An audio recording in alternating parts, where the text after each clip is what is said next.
Doutor, tenho dor no joelho, qual exame eu devo fazer? Então essa é uma pergunta que me enviam com certa frequência, tanto no YouTube quanto no Instagram, e a resposta é depende. Depende exatamente da patologia, do problema que você tem, e isso, com uma primeira consulta, a gente consegue chegar a essa resposta. Mas a gente vai falar um pouco sobre os exames que existem e que a gente solicita comumente no consultório de um cirurgião de joelho. Então vamos lá. A radiografia é um exame bastante interessante, na qual a gente consegue observar o alinhamento ósseo do paciente. A gente consegue observar se as pernas estão arqueadas, o quanto elas estão arqueadas, se o espaço entre o fêmur e a tíbia, esse espaço aqui que a gente está observando, ó, aqui eu estou ampliando esse espaço, observem ali, estou puxando o fêmur para cima e a tíbia para baixo, se ele está muito aberto, se ele está muito fechado, tá? Ou se ele está muito comprimido. Reparem aqui nesse joelho agora, ó, ele vai ficar arqueado, ó. Observem. Então a parte interna, essa parte de cá está apertada e a outra está aberta. Essa aqui está aberta, está abrindo um espaço grande. Agora eu vou fazer ao contrário. Eu vou colocar um joelho para dentro, um joelho em válvulo, ó. Então o espaço está aberto e o outro está fechado. Então a gente observa essa diferença entre espaços entre o fêmur e a tíbia, e por isso é super importante que o paciente faça a radiografia em pé. Então, com frequência, os pacientes que são encaminhados para nós, eles passam às vezes por um clínico geral, ou às vezes por um colega que não tem experiência na área da cirurgia de joelho, mandam pacientes com radiografias feitas com pacientes deitados. Com radiografias com paciente deitado, a gente tem algumas informações que a gente vê os contornos ósseos, a gente consegue observar se tem alguma fratura, se tem alguns osteófitos, são sinais iniciais de artrose, mas a gente não consegue classificar o grau dessa doença. Para a gente classificar, por exemplo, a artrose do joelho, quem já tem um desgaste mais avançado, o exame de escolha é a radiografia com carga. Então, que é um exame relativamente simples, o paciente tem que fazer em pé, porque o peso do nosso corpo influencia em como esse joelho se comporta no dia a dia, tá? Deitado, o joelho pode estar com os espaços bem abertos, mas quando ele coloca o peso do corpo, o joelho pode deformar e comprimir tanto a parte interna quanto a parte externa, então isso faz bastante diferença, tá? E o outro exame que a gente pede com frequência também é a ressonância magnética. A ressonância ela traz bastante informações para a gente consegue ver os contornos ossos, a superfície de cartilagem, se ela está espessa, se ela tem alguma lesão grande, a gente chama uma lesão focal, quando parte dela está ausente ou está faltando. A gente consegue observar os ligamentos do joelho, se eles estão nas posições ideais. Aqui, por exemplo, por dentro do joelho, no centro do joelho, a gente tem dois principais ligamentos, que são o cruzado anterior e o cruzado posterior, tá? Eles têm esse nome porque eles se cruzam, tá? Um vai de anterior para posterior, que é o LCA, que é o ligamento cruzado anterior, e o outro vai de posterior para anterior, que é o cruzado posterior, certo? Então esses dois ligamentos se cruzam e eles dão a estabilidade de anteroposterior para o joelho, tá bom?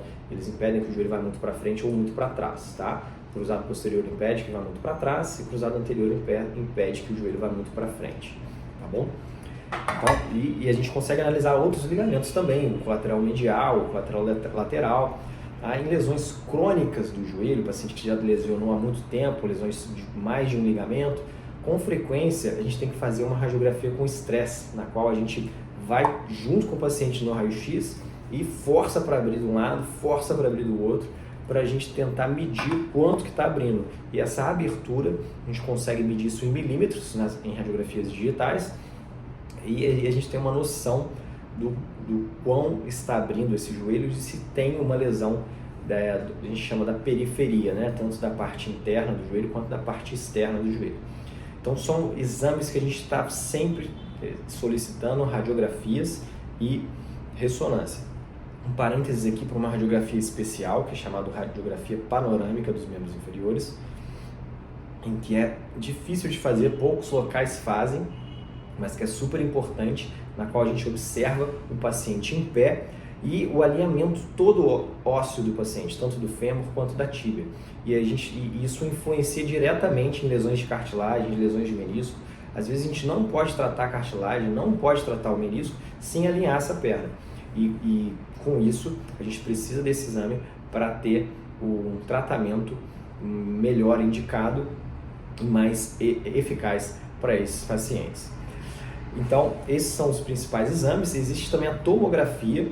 A tomografia, a gente utiliza na cirurgia do joelho, principalmente para medir a altura da patela, para a gente medir também a distância na qual o tendão patelar fica da garganta troclear, que a gente chama de TAGT. Esse tendão ele se insere aqui na parte da tíbia, na chamada tuberosidade anterior da tíbia, que a gente chama de TA, tuberosidade anterior, até a garganta troclear, que é essa parte aqui do fêmur, na qual a gente mede essa distância na qual essas duas estruturas estão, que é o chamado TAGT. A gente observa se esse paciente tem algum problema rotacional no joelho também, analisando alguns outros ângulos através da tomografia. Então, principalmente para pacientes que têm sintomas de instabilidade da patela, a patela sai do lugar, ou pacientes que têm um desgaste na cartilagem da patela, que vão ser submetidos ao tratamento cirúrgico, a gente observa essas alterações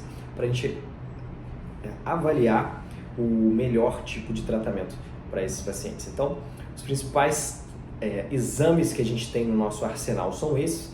A gente vem utilizando cada vez mais a ultrassonografia, o próprio médico cirurgião de joelho utilizando isso na prática do seu dia a dia, a gente já utiliza há algum tempo. A gente observa várias novas funções ali que a gente pode ter com o uso da ultrassonografia. Existe também a termografia, que é um outro exame que a gente consegue ter algumas informações super interessantes também, mas que não é da prática ainda comum ali do cirurgião de joelho. Então, os principais mesmo são radiografia, ressonância e tomografia.